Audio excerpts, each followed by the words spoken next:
the history of the foundation is closely linked to the history of your family.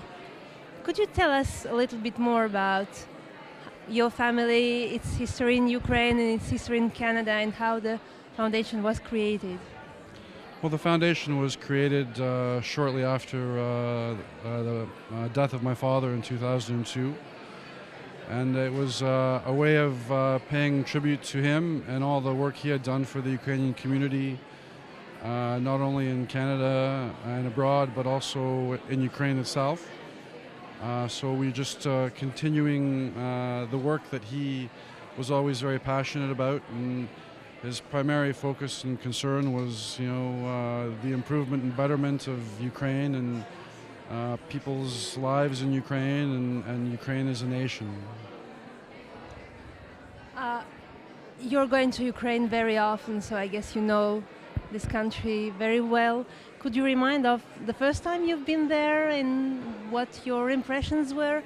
And maybe compared to now, what is Ukraine for you now? My first time visiting was in 1995, and it was shortly after I had completed my legal studies, and I actually went with my father for the first time. And it was the first time I had an opportunity to meet my family there in Ukraine. And I have nothing but wonderful memories of that first trip and that first experience. From when I first met my uncle, I actually got into a car that he was sitting in, and he didn't know who I was at the time until a few minutes later when someone told him who I was. That was sort of how I got introduced to him. So just memories like that are kind of special, and visiting the Salof that my father was from, and visiting his sister and his brother and their respective towns and villages where they live. Just beautiful memories. And my experiences from then till today are with my family, and with my feelings towards Ukraine are the same. They are not different. Unfortunately, with the present circumstances in Ukraine, it's a bit of a different dynamic, but my love for my family and for the country is not wavered and changed in any way. So.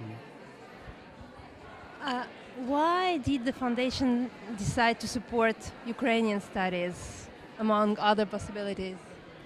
Well, my father was very, very active in the Ukrainian community, and my father was very much till his last days was an academic. The most important principles of life were revolved around educating yourself and becoming a better person from an intellectual perspective. And he was always very interested and very active in what was happening on a day-to-day basis in Ukraine, not necessarily so much focusing on the past, although that was an important part for him.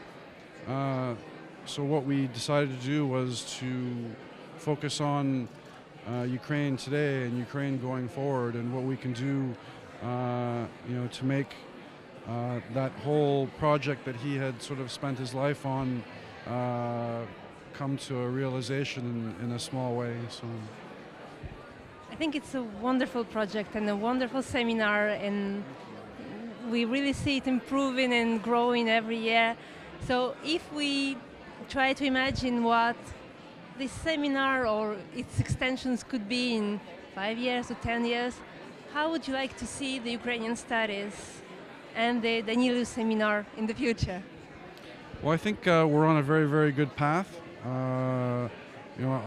We've had some very, very useful years of learning how to put something like this together, and Dominique and his team, and you've been also very important and instrumental in the foundation's activities recently. So we have a strong foundation.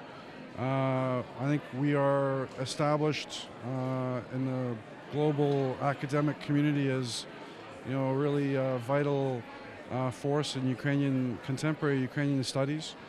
And I would just like to see that continue and to continue to grow. And I think the participants and the people who have had anything to do with the seminar over the years, I always hear stories, someone's got a job here, someone's a professor there, someone's working there.